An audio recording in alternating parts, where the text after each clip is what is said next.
Hello. So, welcome. My name is Austen and I'm a landscape photographer. And today we're going to talk about two things.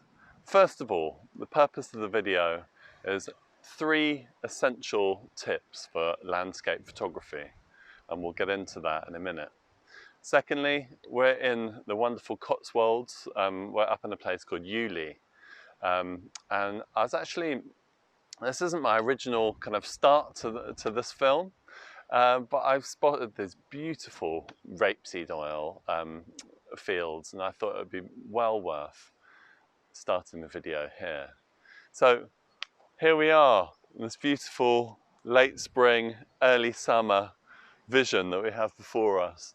And what's wonderful about rape crops is that vibrant yellow, and trying to contrast against that the sky. Now at the moment the sun is getting shrouded by the clouds, and it's producing really beautiful light on the field itself.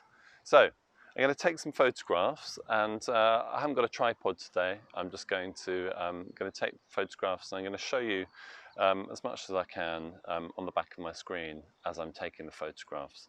So the first thing, and one of the most essential tips, is this: using your instinct. Now, this is something that I'm a true believer of. I think it's really important before you set up a tripod, before you do anything, to really kind of feel the space and use your instinct and work around the space as much as possible. Now, that means being still, that means looking, and it means not having a camera out. And if the camera is out, to just use it as a bit of a kind of testing ground, to just take some shots really quickly, have a look at the back of the screen and just get a feel for the space and walk around the space. Don't be afraid to kind of go at it from different angles. I've already kind of driven around this field a couple of times looking for different viewpoints and different places to be. Okay, so here we are then. So using our instinct and just thinking about what's around us. So first of all, one of the most important things when we're photographing is looking for light. And there is some marvelous light on the field here. So when you've got beautiful flowers like this, I think it's really important to take some close-up pictures and close-up images of those flowers that link into the landscape, that give you a sense of scale, give you a sense of texture and depth to the image. So that's what I'm about to do now. So here's an example of the photograph I took on f4 using the so really focusing on just the details of the field. So what I was doing for the overall scenes, I had it set on f11 to try and get as much in focus as possible. Then in terms of ISO, I had it set to 100 ISO, and the shutter speed was around about 600th of a second.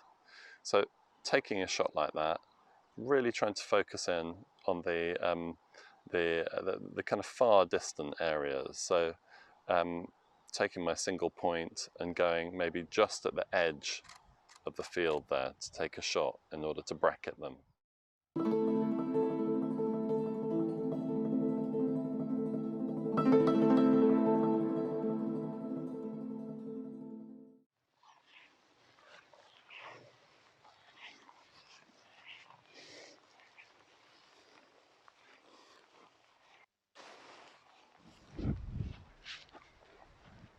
Hello! So here we are at the slightly windy top of Ely Bury. Now this place is a place that I absolutely love. I've been coming here for many years, and it's just got a very special feel to it. Right, so on to tip number 2, bracketing, and why bracketing is so important. So bracketing is essentially taking 2, 3, 4, 5 exposures all at once of the same scene. Now, just the scene that you can see here, you can see that the sky is really bright at the moment, and the land is a lot darker in relation to it. So bracketing works really well for HDR photography, so high dynamic resolution, when basically you can put a series of photographs together in order to create the correct exposure. But the thing that I use it for the most is just getting the light right, getting the exposure right. So if the darks are too dark, trying to pull them out and editing in Lightroom is a bit of a nightmare, and it doesn't work very well. And if the lights are too light, then it overexposes the whole image. So let's have a look at how we do this. Here we are then. So again, it's a bit of a bright day. Hopefully you can just about see my camera screen. So the first thing I'm going to do is I'm pressing the function button. So there are two function buttons on this Nikon Z7, and there's one there and one there, and they're both customizable, and you can set them up with whatever you like. Now I find that I've set up one with autofocus, so different types of autofocus, and the other one I've set up to do bracketing. So when you press that button, you can then slide along and do 3, 5, or even 7 frames. I tend to use 3 frames, and I find that's more than enough. Now, essentially what's going to happen when I take the photograph, sorry if you already know what bracketing is, but I'm just kind of going through it just so you do know. I'm going to set my sights on the horizon, just going to check my autofocus to make sure that that's perfect where I want it, and then I'm going to take 3 shots. Now, those 3 shots will have different exposures.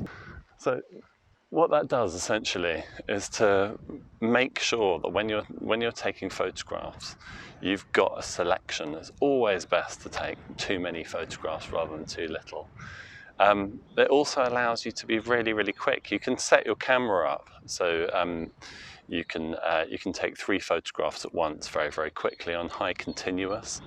That allows you to then take the shots and then blend them together very easily on Lightroom or Capture One or Photoshop.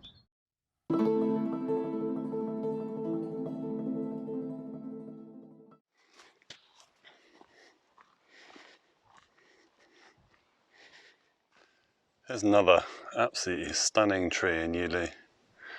The roots just kind of sitting into the side of the hill, and the way that it looms up into the sky is wonderful. I want to come here one day. I've got a good amount of mist and take that shot I've always been wanting to take. So we've just briefly stopped off here to look at this, this set of trees here. And also the hill to the far left, you might be able to see. I might be blocking the view of that. Now, the reason we're here is because I took one of my favourite shots of the Cotswolds with Uli in the mist. It's an absolutely beautiful day, and I'll put that shot up now so you can see it.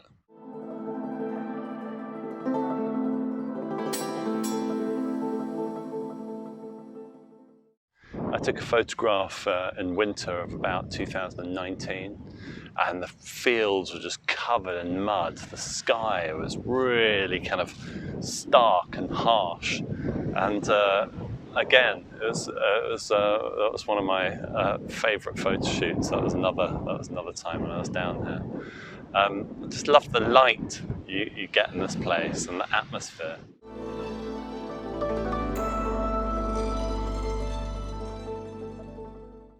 So from here, we're going to head up along this path, up the ridge to the top of Long Cam. It's only a little hill, but absolutely lovely view from Long Cam. And you get a lovely view back over Uli Burry and the surrounding area.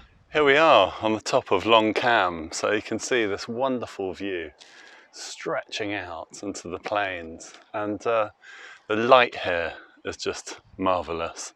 So I'm going to take a few photographs, and I'm going to look at the third and final tip. So the third, sorry, I'll take my sunglasses off. The third and final tip is planning. So when you come out to do a photo shoot, it's really, really important to think about a couple of things. So obviously, I mean, some of these are very obvious, so forgive me if you find them too obvious, but planning for the time of day. So I use an app called Photopills, and Photopills is one of the most fantastic apps for landscape photography. It allows you to work out where the position of the sun's going to be at different times of day. It shows you the terrain, it shows you all different types of functions. It's fantastic. Also check weather apps, obviously, like BBC Weather and others like that, just to check the weather for the day. And of course, when sunrise and sunset is. Now, I'm a big believer in photographing throughout the day. I think it's important to photograph sunrise and sunset because that's where you get the wonderful light.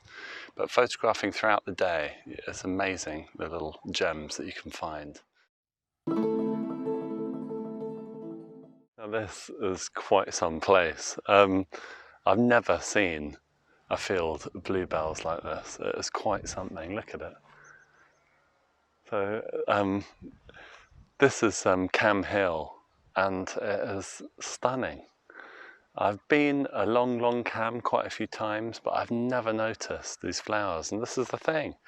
Just coming out, seeing what you find. Now over here, there's a field of rapeseed, and it is absolutely glowing yellow at the moment. So the contrast between the bright glowing yellow rapeseed fields and this bright blue, well, purple field of bluebells is wonderful.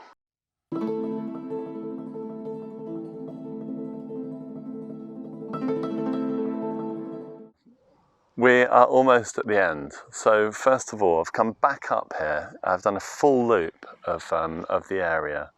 So if I just take you over here for a minute, I'll show you where we've been. Now, you might not be able to see this very well because the sky is so bright at the moment.